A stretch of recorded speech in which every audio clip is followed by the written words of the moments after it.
Alright, hey guys, Pax here. Welcome back to another weekly meta report. This is for the second week of June. If you guys are new to my channel, I'll cover Pokemon Pocket content pretty much daily, reliking the game. And yeah, with that being said, I consider liking and subscribing. And to add on to that, I really do appreciate all the support I've been getting in my recent videos.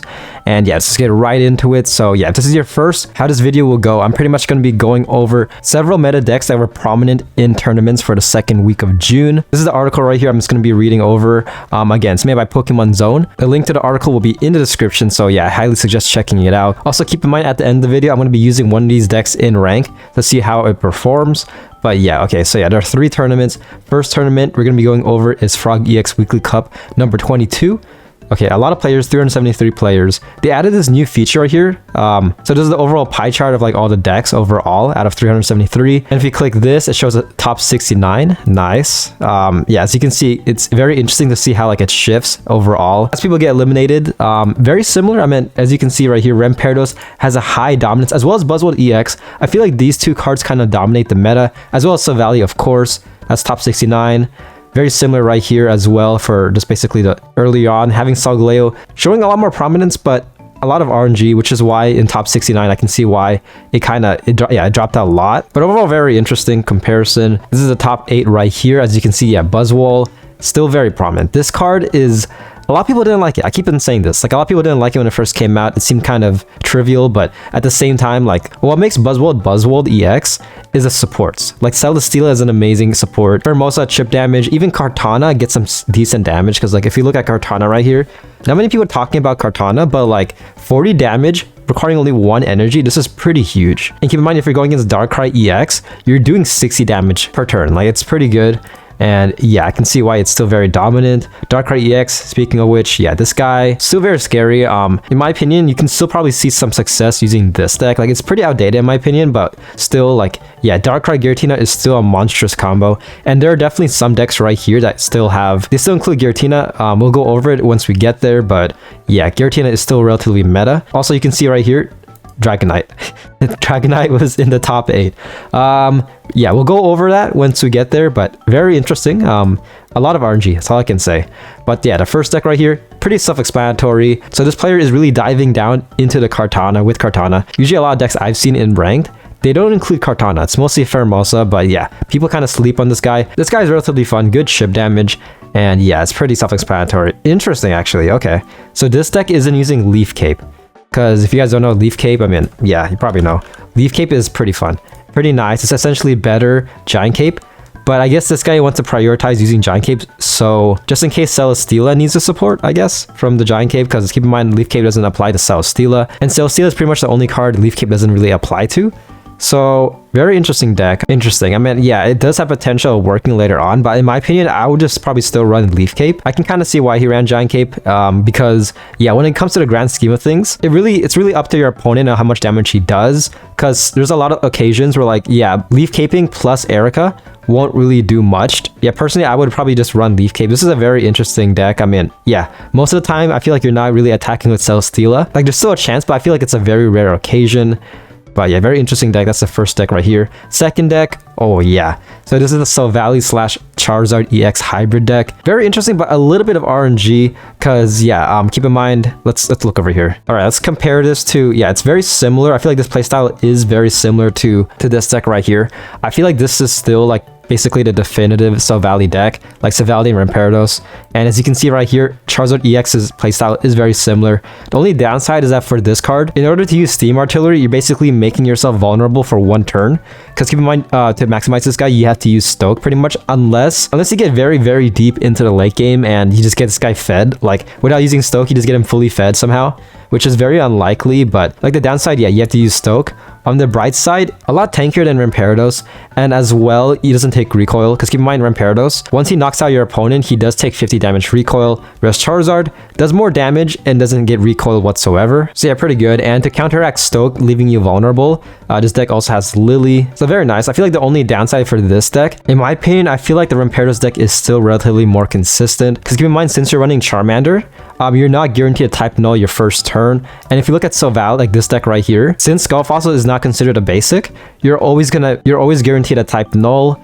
And whereas this, I mean, depending on your RNG, it could be relatively less consistent. Compared to this deck, there's one less supporter card, meaning that you might run into more issues with Savali. And as well as Lily. Lily only applies to Charizard. So basically, yeah. So overall, looking at this, only six supporter cards apply to Savali. So yeah, again, depending on your luck, you might run into issues. You might not be able to get Savali's 50 extra damage. There's really two ways to play this. I mean, you could just kind of lead with Charmander or Savali. Again, it's up to your RNG. You can kind of also look at Savali as kind of a potential counter to Oricorio, because without Savali in this deck, like if you just run a pure Charizard EX deck, the only way you can kill Oricorio is with your Charmander and a copy of your Charmeleon. And yeah, overall, a lot of potential with this deck, but in my opinion, yeah, I feel like this is still the best. A lot of talking, but hopefully that made sense. Next deck right here. Oh my gosh. What is this? Very interesting deck. Not using any new cards. So you could have ran this in the previous meta. And yeah, this player, Pyro the Chef, hopefully I'm saying that correctly, he placed in top 8 with this deck. My gosh, yeah, this deck is a lot of RNG. This is, I mean, Dragonite itself requires 4 energy and dual type. So yeah, you can very much have a game where you just can't get a water energy for like the next 5 turns, and it really does hinder you. But to counteract that, we do have Giratina. Giratina is amazing because this guy can essentially be ran in any deck. And this is a prime example. Pretty much, yeah, for this deck, you kind of want to build Giratina kind of passively. You want to play this deck very slow. Kind of crazy how this guy got pretty far. But I feel like this meta kind of prioritizes on just doing fast-paced damage as well as chip damage. Because yeah, if you go against Formosa, Formosa can potentially counter either Giratina or Dragonite, doing good chip damage, and then later on in the game, your opponent can just Cyrus and just completely mess you up. But yeah, this we're gonna be using this deck at the end of the video. We're gonna see how it performs in ranked. Not really that optimistic. I did try this guy out in the drop event, and I had pretty bad luck. Like, it was against an AI, a pretty bad deck as well, and I just couldn't get Dragonite out. Like, yeah, this is you're gonna run into a lot of energy issues, but yeah, we shall see how this deck performs. Can't wait. I really can't wait. All right, next tournament is the PokeHub Cup. A lot more players, 719. And yeah, this is overall the pie chart right here. As you can see, very similar to the Frog EX pie chart. So yeah, high Rampardos, Buzzwold EX dominance. Sogley as well, so Valley. Yeah, basically the usual players right here. And then top 128, as you can see, it kind of evens it out. Charizard EX 5.5, Guzzler EX 5.5. Over here, yeah, Charizard had a higher play rate. However, as the numbers dwindled, as you can see, kind of evened out to 5.5. And yeah, numbers in top 8.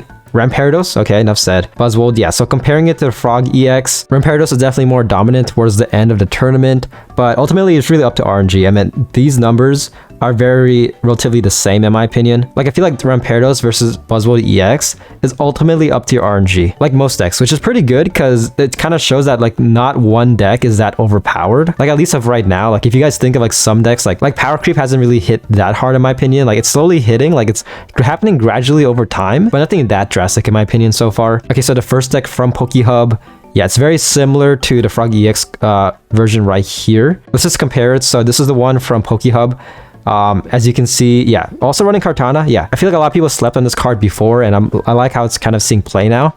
And yeah, as you can see right here, only one Formosa for the PokeHub deck, only one Formosa for the Frog EX deck, whereas this, 2 Formosas. Yeah, relatively the same. Cards are a little bit different. This guy's running Beastite. Beastite has the potential to be an amazing Poke Tool because, yeah, if you guys don't know, this card does plus 10 damage equal to how many points you have. So if you have 1 point, you do plus 10 damage. If you have 2 points, you do plus 20. And that plus 20 damage could definitely just win you the game. And yeah, this guy, as you can see, running Leaf Cape instead of Giant Cape feels a lot safer in my opinion, but ultimately it's really up to the deck you're going against. Because keep in mind, if you want to think of it like this, if you want to pair Erica plus Leaf Cape, you're healing plus 80 HP. However, when it comes to Giant Cape, you're healing plus 70. And again, when it comes to these games, that plus 10 damage could win you the game. So yeah, just keep that in mind. Mars as well, amazing just to mess up your opponent.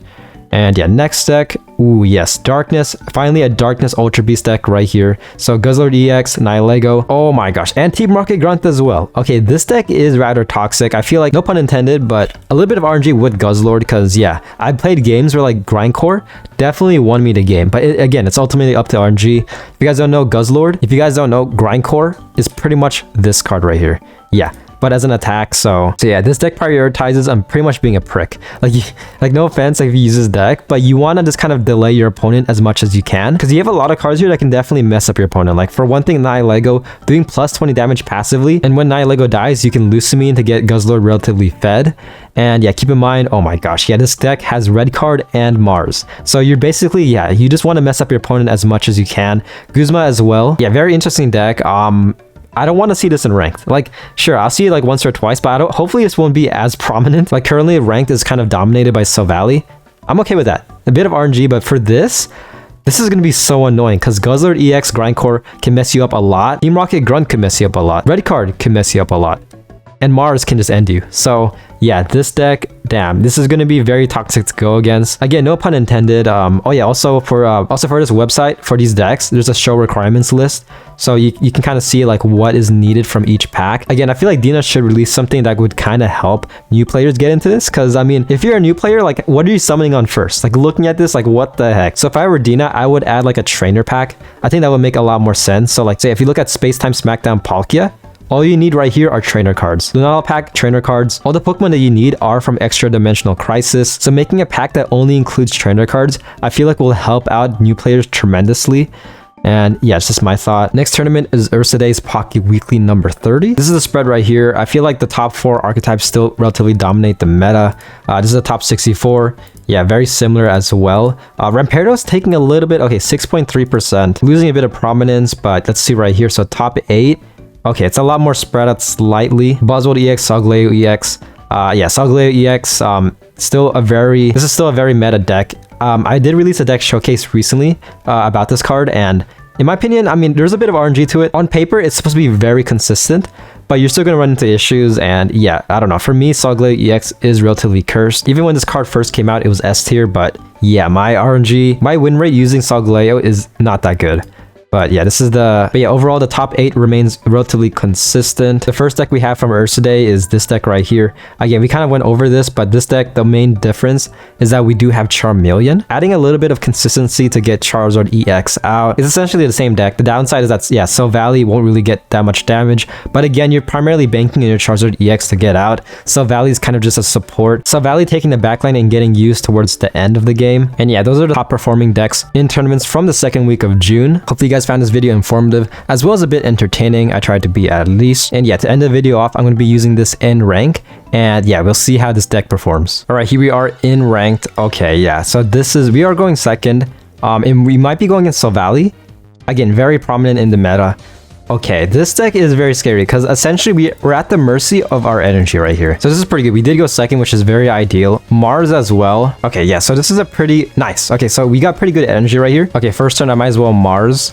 Okay, this is pretty good. So we're pretty much prioritizing our Dragonite and as well building Giratina in the back passively. Depending on his hand, that could be a guaranteed Silvally, but he doesn't place anything down. So it could be a Silvally, most likely. He just wants to maximize damage. Okay, screw it. We might as well place Oricorio down. Okay, so we do get Dragonite out. The only downside is that if he does evolve into Silvally, this Dragonite might die in a couple turns. But at the same time, we are feeding Giratina, so it is pretty good. So if anything, by the time the Dragonite dies, we do have Giratina out. Okay, yeah, so he does. He Gladions again, gets another type null as well. Okay, yeah, looking at this is not good. So yeah, in this scenario, Oricorio is essentially useless. We might as well at this point just feed his Dragonite. Like, yeah, there's really nothing we could do right here. Broken Space Battle, really banking on this Giratina, but at the same time, depending on his RNG, if he evolves into Silvally in a couple turns, then we are kind of screwed. Okay, this is pretty bad as well, because this turn, he doesn't use a trainer. He doesn't really have to. So, okay, maximizing his trainers in his hand. Okay, so he's maximizing trainer usage. Okay, so we have to, it's basically up to this Giratina. Okay, this is not the worst. We do have Irida, so Giratina will get a bit of HP healing, but in the grand scheme of things, it might not even matter. Because keep in mind, Giratina does take 20 damage recoil. Okay, he Ionos. Damn, okay, so we could still win depending on his RNG. Okay, enough said. This deck is the best. Like, yes, I feel that was kind of an RNG diff, but yeah, you can kind of see this, how this deck kind of performs. In my opinion, so far, it seems a lot better than I thought it would be. But yeah, I'll do one more battle and we'll see how this deck performs. All right, next battle going second yet again. Okay, this hand, not that good. So he has a route. He's most likely playing Gallade EX. Okay, that card is a hard counter to Giratina. This is not good. As well as Dragonite, being able to one-shot basically both of them at like once they're fully built. All right, starting hand-wise, not the worst. This is pretty good. We do have Oricorio. Oricorio is an amazing counter to Gallade EX because, yeah, self-explanatory. Safeguard is amazing. Broken Space Bellow, and we'll see our luck. Okay, all he does is feed routes. A lot of cards, very scary. But okay, yeah. On the bright side, we can rare candy getting Dragonite out. Okay, this is not good. Yeah, see, this is a very unideal scenario for us because looking at our energy, our next one is lightning, and we really do need a water to feed this guy. But on the bright side, if I do get another lightning the following turn, I can very much just feed his Oricorio. Oh no. Yeah, this is not good. Okay, yeah, Giratina is gonna die in a couple turns. And yeah, look at that. Damn, do we need... Okay, this is not ideal. We do need a water. Come on, man. Honestly, at this point, I might just feed his Oricorio, retreat out of Giratina, and yeah, at this point, Giratina is basically useless. We could feed him one this turn, but right now, he has to either Cyrus or Sabrina. Like, if he doesn't, then yeah, he really can't do any damage to his Oricorio. Of course, yeah, he Cyruses. Okay, so as of right now, we basically won. It's either going to be a stalemate or we won, because yeah, when it comes to this, running 2 Oricorios is amazing, because if I place this guy down, he can't do anything even if he Sabrinas, because if he Sabrinas, I'll just sub in the other one. And perfect. Okay, so next turn we do get water energy for Dragonite.